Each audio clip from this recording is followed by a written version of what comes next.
नमस्कार साथियों, नेपाल में जिस तरीके की हिंसावर्ती घटनाएं हुई है, आंदोलनकारी सड़क पर उतर गए, वहां पर एक के बाद एक कई हिंसक तस्वीरें सामने आई है। कई सरकारी बिल्डिंग्स को आग के हवाले कर दिया गया, नेस्तनाबूद कर दिया गया। तो वहीं इस पूरे हिंसक प्रदर्शन में सिर्फ नेपाली लोग ही परेशान नहीं हुए, बल्कि भारतवासी बाड़मेर वासी भी परेशान हुए हैं। बाड़मेर के पंकज चितारा जी, वो वहां पर फंस गए हैं काठमांडू एयरपोर्ट पर। अब कोशिश करेंगे कि उनसे बातचीत की जा सके और वहां के फिलहाल क्या हालात है, क्या स्थिति है, उसको लेकर के जानकारी जुटाई जा सके। तो चलिए, पंकज जी इस वक्त हमारे साथ जुड़ रहे हैं, जो बाड़मेर के निवासी हैं और फिलहाल नेपाल में फंसे हुए हैं। हेलो।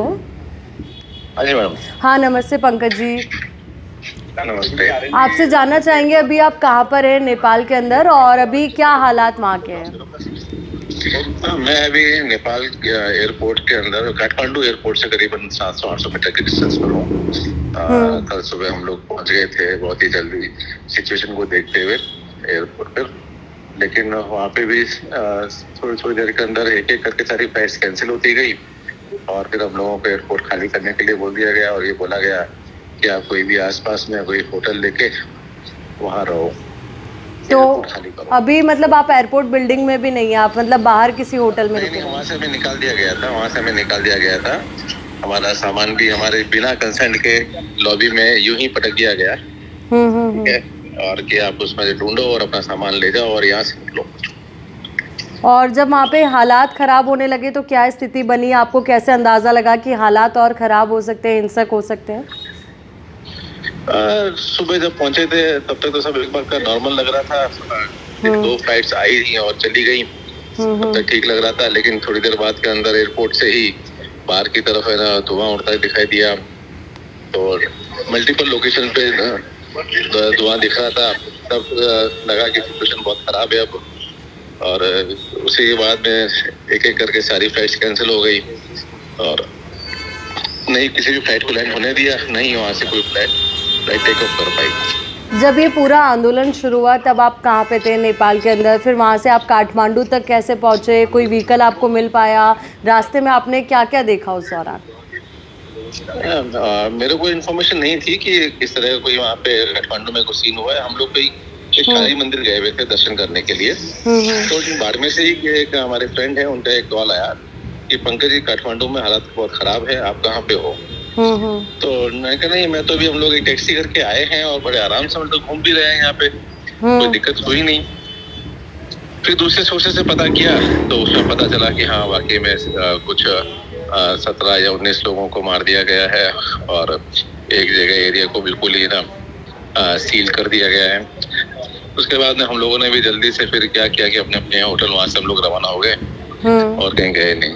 रास्ते में हमें कुछ नजर आया नहीं उस वक्त। तो कल एयरपोर्ट आते वक्त जरूर है ना रास्ते में कई जगह पे लोग प्रदर्शन कर रहे थे। 2-3 बार बस वाले को रूट चेंज करना पड़ा एयरपोर्ट आने के लिए। थोड़ा चैलेंजिंग था वो एक बार का तो, क्योंकि उस वक्त तो जो भी था मूवमेंट था वो ग्रो हो रहा था। अभी जैसे सुनने में आ रहा है, अभी लोकल हमारे कुछ लोग इधर उधर अलग अलग जगह पे फंसे हुए हैं, वो कह रहे हैं कि नहीं लोकल पीपल्स अब सपोर्ट में आए हैं, इकट्ठे हो रहे हैं और जो भी कल का हुआ है नॉर्मल लाइफ होने के अंदर है शायद। अब आपकी वापसी का कैसे रहेगा? क्या मतलब कुछ इंतजाम है या आप भारत सरकार के भरोसे हैं कि मतलब भारत सरकार को इंतजाम करे और आप लोग को वहां से यहाँ तक लेकर आया जाए?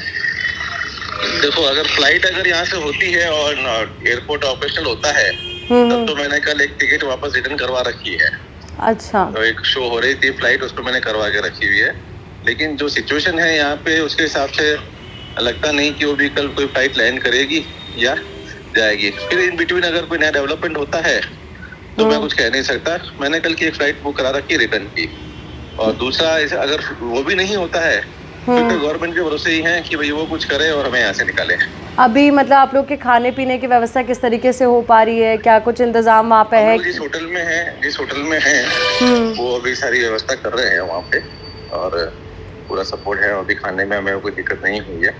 बस हमें एयरपोर्ट से निकल के होटल पहुंचने में थोड़ा सा प्रॉब्लम हुआ, क्योंकि एक तरफ से जो भी पब्लिक थी हुड़दंगी थे जो अंदर एंटर कर रहे थे और हम उनके जस्ट पास में से सामान ढोते हुए बाय रोड हम लोग पूरा जो भी लगेज था हमारा घसीटते हुए वापस होटल की तरफ जा रहे थे।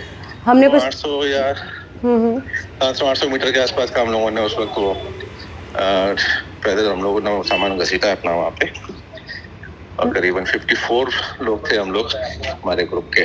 तो उसमें से बाड़मेर के भी कुछ लोग हैं, राजस्थान के कुछ लोग और हैं? मैं बाड़मेर से मैं अकेला हूँ। राजस्थान से और कितना हो सकते हैं वो मेरे को भी आइडिया नहीं है, क्योंकि ये कोई दूसरा ग्रुप था जो कैलाश गया था, लेकिन चैनल सेम था जिसके थ्रू मैं गया था, तो मैं उसके साथ में मर्ज हो गया था बाद में। और आपसे ये भी समझना चाहूँगी क्योंकि जैसे आपने कहा कि हुड़दंगकारी और एयरपोर्ट के अंदर भी आ रहे थे, कुछ तस्वीरें ऐसी भी आई जिसमें हमने देखा कि जो होटल्स थे उनको भी आग लगा दी गई, वहाँ पर भी इस तरीके के एक्शंस हुए हुड़दंगकारियों की तरह। तो वहाँ पर क्या वाकई में टूरिस्ट पर भी अटैक किया जा रहा है? हाँ, एक होटल को जलाने की बात आई थी, होटल हिल्टन। हमें भी इंडियन सोर्सेज के थ्रू ना खबर मिल रही थी कि ऐसा कुछ हुआ है। अभी कुछ राहत और कुछ कार्य वहाँ के सेना के द्वारा या फिर भारत सरकार के द्वारा कोई कांटेक्ट आप लोगों से किया गया? क्योंकि डिटेल्स तो सरकार के पास भी है कि कौन कौन यहाँ से गया। नहीं, सीएमओ से राजस्थान से भी एक इंफॉर्मेशन आई है कि उन्होंने एम्बेसी में बात किया है, नेपाल इंडियन एम्बेसी के अंदर, और जितने भी राजस्थानी हैं उनका ध्यान रखा जाए, ख्याल रखा जाए, और जो भी है संभव हर संभव कोशिश उनकी मदद की जाएगी। और होटल से भी मतलब उन्होंने कांटेक्ट किया है कि किसी भी तरह की कोई प्रॉब्लम अगर आती है तो आप हमें इन्फॉर्म करेंगे। बाड़मेर की किसी जनप्रतिनिधि का कॉल आप तक आया हो या बातचीत करने की कोशिश अभी तक?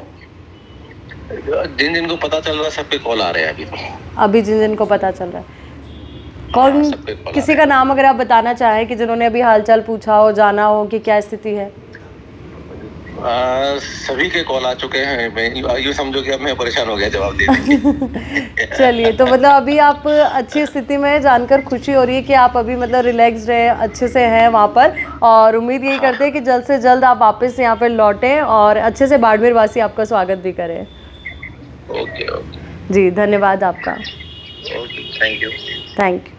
तो देखिए, हमने कोशिश की, बातचीत आप लोगों तक भी पहुंचाने की कोशिश की है कि बाड़मेर वासी जो फिलहाल काठमांडू में फंसे हुए हैं वहां के क्या हालात है, और उनकी बात सुनकर ज़रूर संतोष पहुंचा है, और अब उम्मीद भी यही की जा रही है कि जल्द से जल्द वो यहां पर पहुंचे और ससुरक्षित वो यहां पर पहुंचे, और हम भी जल्द ही उनकी शीघ्र वतन वापसी की कामना करते हैं। साथ ही ये भी उम्मीद करते हैं कि सरकार और प्रशासन के द्वारा जो भी मदद उन तक पहुँचाई जा सके वो पहुँचे, ताकि वो बेहतर ढंग से यहाँ तक का सफ़र तय कर पाए।